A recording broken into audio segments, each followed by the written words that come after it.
Текебаев текелигине салып сүзгүлөй баштады. Саясаттагы тажрыйбалуу салмактуулар Текебаевтан оолакташып, анын өзүнүн да партиясынан да оомат кетип, айласы кеткен Текебаевдин күнү балакай саясатчыларга түшүп калган өңдө. Бирок ачыгын айталы, Текебаевдин Тилек Токтогазиевге күнү түшкөн жок. Болгон аны торпеда катары пайдалануу үчүн партиялашы кылып алды. Эми мындан ары балакай саясатчынын оозунан бүгүнкү бийликке сындар жай баштаса, анын артында Текебаев турат деп биле бергенибиз оң. Муну мен Текебаев текелигине салып бүгүнкү бийлик башындагыларды сүзгүлөөгө өттү. Анын себеби күздө парламенттик шайлоо эмеспи? Кайсы болбосун бийликке оппозиция болгон Текебаевди деле түшүнсө болот. Чоң өксүк арман комплексинде жашаган адам. Көп жылдардан бери президент болуу кыялына жетпей келатса, анан президент болгондорго оппозиция болбогондо эмне кылмак эле? Акылдуу адам эмеспи? Түбөлүк оппозиционерге айланганын деле жакшы түшүнсө керек. Бирок ошол оппозициялык миссиясын конструктивдүү түрдө аткарса дейбиз. Жалган имиш ушактар менен оппозиция болуу Текебаевдин ансыз да жеңилдеп кеткен салмагын андан бетер жеңилдетпесе, аброй абийир алып келбейт. Жарыктык киши ошону түшүнсө болор эле. Булак саясат KG. Эл чындыкты билсин. Рыскелди Момбеков: калк караңгы болсо бизге пайдалуу дегенди каалагандар көп болуп жатат. Азыркы коом мамлекеттик идеологиянын жоктугунан деградацияга учурап бара жатат. Мындай пикирин депутат Рыскелди Момбеков Замир Казакбаевдин YouTube каналына берген маегинде билдирди. Анын айтымында, улут кылып келген кыргыздын адабияты, маданияты, кыргызды кармап келген каада салты, үрп адаты жана башка нерселердин баардыгын көз көрүнө тебелеп жатабыз. Азыр соц тармактарда 70-80% контент саясат арасынан бирөө санжыраны иликтеп жатканын, бирөө ыр жазып жаткан араң издеп табасың. Мисалы, Жыргалбек Касаболотов менен Шабдан Услайманов экөө эле ыр жазып калганы чырды жазып жатат. Билгени билбегенде эле саясат жазып жатканын көрсөң болот. Калк караңгы болсо бизге пайдалуу экен, акылдуу болсо бизге коркунуч деген адамдар көп болуп жатат. Кадыры калыңдардын эмес, капчыгы калыңдардын заманы болуп жатат, дейт депутат. Булак кабарчы KG. Эл чындыкты билсин.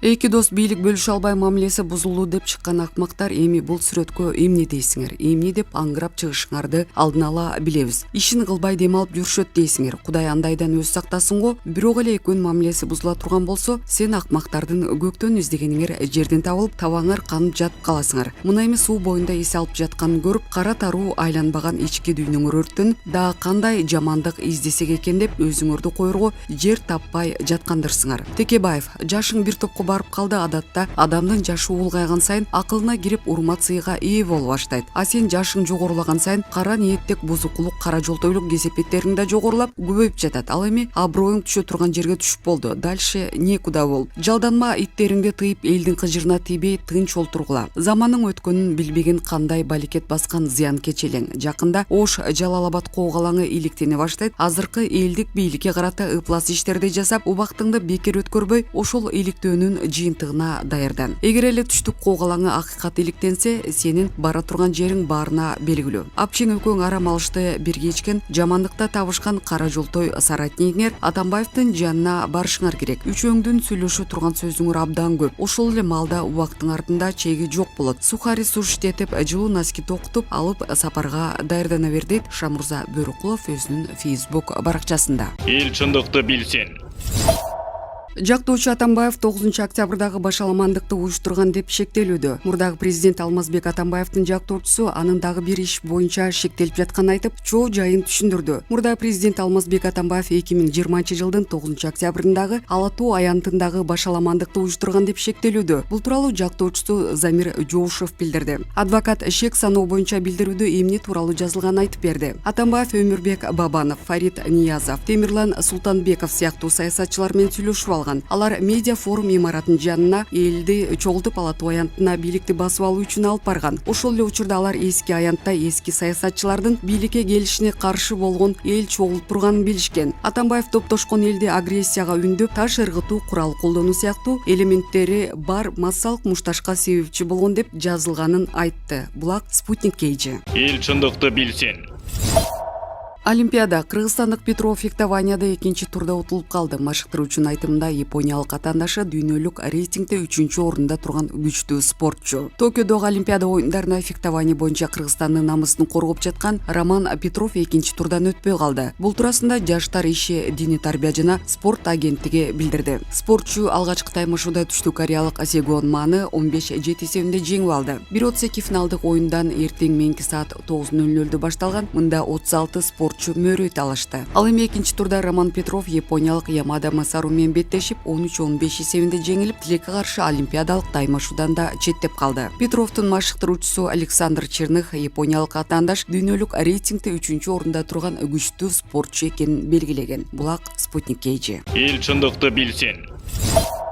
Кыргызстан жарандар Орусиянын аймагынан массалык түрдө чыгарылып жатабы элчиликтен жообу. Кыргызстан Орусия Федерациясындагы элчилиги Жогорку Кеңешинин депутаты Айбек Осмоновдун Кыргыз Республикасынын жарандар Орусия Федерациясынын аймагынан массалык түрдө чыгарылып жатат деген билдирүүсү боюнча үн катты. Маалыматка караганда Орусиянын аймагында камактан бошотулган, ошондой эле алардын улуттук коопсуздугуна коркунуч келтирген чет өлкөлүк адамдарды жана жарандыгы жок адамдарды кошпогондо Кыргыз Республикасынын жарандарын массалык түрдө депортациялоо жана чыгаруу фактысы катталган эмес. Белгилүү болгондой 15-июнда Орусиянын президентинин 364-чү жаңы коронавирус COVID-19 инфекциясына андан ары жайылуу коркунучуна байланыштуу Орусия Федерациясындагы чет өлкөлүк жарандар жана жарандыгы жок адамдардын укуктук абалын жөнгө салуу боюнча убактылуу чаралар жөнүндө жарлыгы менен 2021 жылдын 30 сентябрына чейин чет өлкөлүк адамдарга жана жарандыгы жок адамдарга карата Орусия Федерациясынын аймагынан административдик чыгаруу тууралуу чечим кабыл алынбайт. Элчиликтин башкы консулдуктарын жана канцеляриянын маалыматы боюнча июль айында жалпысынан Орусиянын бардык региондору боюнча Кыргызстандын 18 жараны чыгарылган. Ошону менен бирге бүгүнкү күндө Москва облусунун Сахаров айылындагы чет өлкөлүк адамдары жана жарандыгы жок адамдарды убактылуу кармоочу борбордо Кыргызстандын 9 жараны кармалып турат. Алардын ичинен 5 жаран Орусиянын мыйзамдарына ылайык 25 июлда жөнөтүлөрүн, калгандары август айынын башында жөнөтүлөрүн белгилейбиз. Соттун чечими күчүнө киргенден кийин ошону менен бирге бир жаран убактылуу баш калкылоо тууралуу чечим кабыл алынганга чейин кармалат деп айтылат маалыматта. 23 июлдагы абал боюнча 12 июлдагы Кузьминки метросунда болгон окуя боюнча Москва шаарынын Орусиянын ички иштер министринин башкы башкармалыгы тарабынан административдик камакка алынган жарандарды кармоочу атайын жайда Кыргызстандын 65 жараны кармалып тургандыгы маалым болду. Бул маселе элчиликтин көзөмөлүндө турат жана Кыргыз Республикасынын жарандардын укуктарын коргоо боюнча бардык чаралар көрүлүүдө. Булак Сереп KG. Эл чындыкты билсин.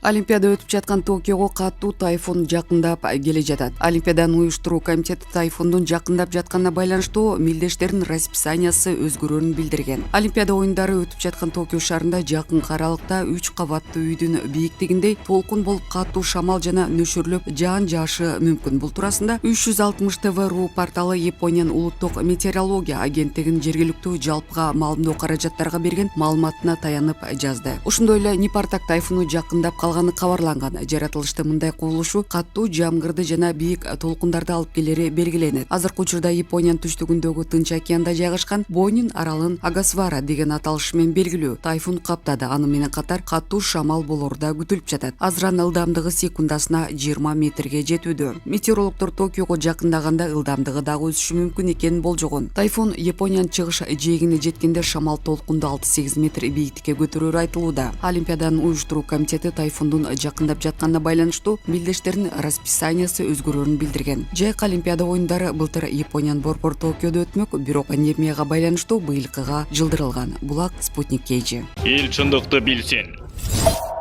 Ош шаарында бир ай мурун сойкулук менен алектенүү үчүн көмүскө жай уюштурган келин кармалып, анын соту 22 июлда өттү. Тергөөнүн маалыматтары боюнча Акзия сойкулук менен алектенүү үчүн ушул жылдын 22 июнунан 24 июнуна чейин Ош шаарындагы көп кабаттуу үйлөрдүн бириндеги батирди ижарага алып көмүскө жайын уюштурган. 24 июнда атайын ыкчам иш-чаралардын жүрүшүндө аталган жай тинтүүгө алынып, жалпы 2000 сом табылган. Бул акчалар видеокамеранын жана күбөлөрдүн катышуусунда алынып протокол түзүлгөн. Соттук отурумда Акзия угузулган айып боюнча күнөөсүн боюнуна толук алып, төмөнкүлөрдү көрсөттү. Ал аталган батирди жарнамадан таап, аны 3 күнгө ижарага алып, сойкулук менен алектенип баштаган. Ал эми батир ээси менен ижара акысын күнүгө 2000 сомдон сүйлөшкөн. Айыпталуучу белгилегендей, алгач өзү жалгыз иштеп, кардарлардан 1 саатына 2000 сомдон алчу. Андан кийин Үчүйдүн Сокулук районунун тааныш кызы келип, экөө иштеп башташкан. 24 июнда саат 22:30 чамасында бир бала келген, экөө 2000 сомго макулдашып, аны менен жыныстык катнашта болуп жаткан учурда милиция кызматкерлери келишкен. Акзия сотто кечирим сурап, ага карата пробациялык көзөмөл колдонууну суранды. Жыйынтыгында 2 жыл 6 айлык мөөнөткө пробациялык көзөмөл колдонулуп, жаза өтөөдөн бошотулду.